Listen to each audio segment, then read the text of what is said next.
Assalamu alaikum friends, welcome back to another fascinating documentary in Living Facts.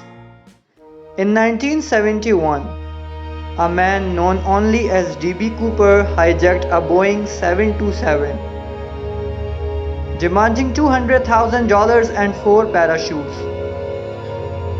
After receiving the ransom in Seattle, he released the passengers and instructed the crew to fly to Mexico City.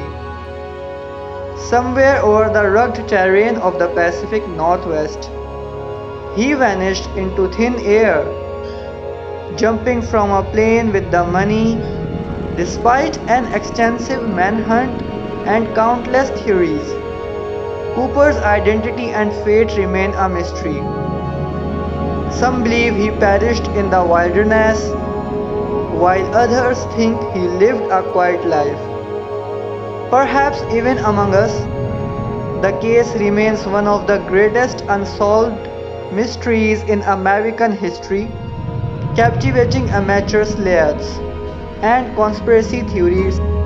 No one knows what happened with D.B. Cooper that night, as evidences could not provide possible answer to that question.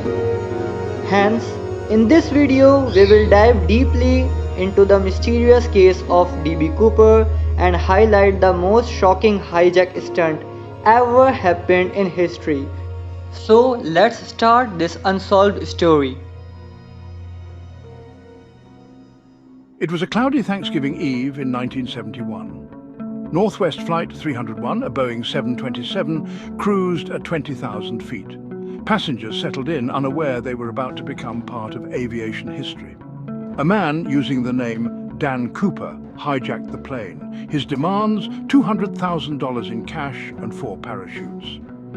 After refueling in Seattle, Cooper allowed the passengers and some crew to disembark.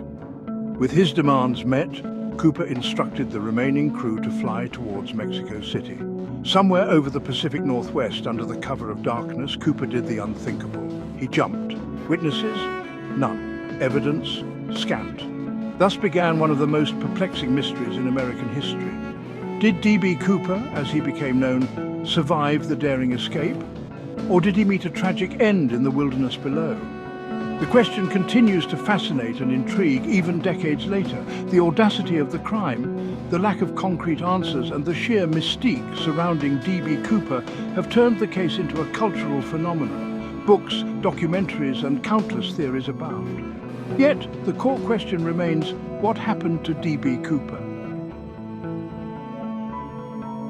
The central debate surrounding the D.B. Cooper case is deceptively simple. Did he survive the jump? The answer seems obvious to some. Jumping from a plane in the dark in the middle of a storm seems like a death wish. Yet, the lack of a body and the discovery of a portion of the ransom money years later fuels the argument that Cooper may have lived to tell his tale. Those who believe Cooper perished point to the treacherous conditions. The jump occurred in the dead of night amidst freezing temperatures. The terrain below was heavily forested and unforgiving.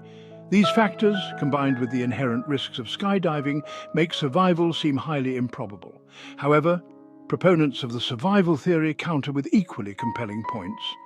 They argue that Cooper meticulously planned the hijacking. He chose a Boeing 727, known for its aft air stairs, which would make a mid-air jump feasible. He demanded parachutes, suggesting he intended to survive the fall. The debate rages on, fueled by circumstantial evidence and the absence of a definitive answer. Was D.B. Cooper a skilled outdoorsman who meticulously planned his escape? The answer, lost somewhere in the vast wilderness of the Pacific Northwest, remains elusive. Experienced skydivers weigh in on the debate, offering insights into the technical challenges of Cooper's alleged feat. The consensus among them is clear. The jump was incredibly risky, even for a seasoned professional. The combination of low altitude, darkness, and inclement weather created a near impossible scenario. Experts highlight the importance of altitude awareness during a parachute jump. At 10,000 feet, the altitude at which Cooper supposedly jumped, there's little room for error. One wrong move, one miscalculation could be fatal. The darkness would have further compounded the risks, making it nearly impossible to judge distance and altitude accurately. Furthermore, the parachute provided to Cooper was not ideal for such a jump. It was a military-grade parachute designed for static line deployment, not for freefall. This means the parachute would have opened automatically upon exiting the plane, leaving Cooper with minimal control over his descent. Despite the odds stacked against him, the possibility of Cooper's survival cannot be entirely dismissed. Some experts concede that with a bit of luck and a degree of skill, surviving such a jump wasn't entirely implausible. However, the chances of success were abysmally low, making it a gamble few would dare to take. Stay tuned, don't forget to like, share, and subscribe Living Facts.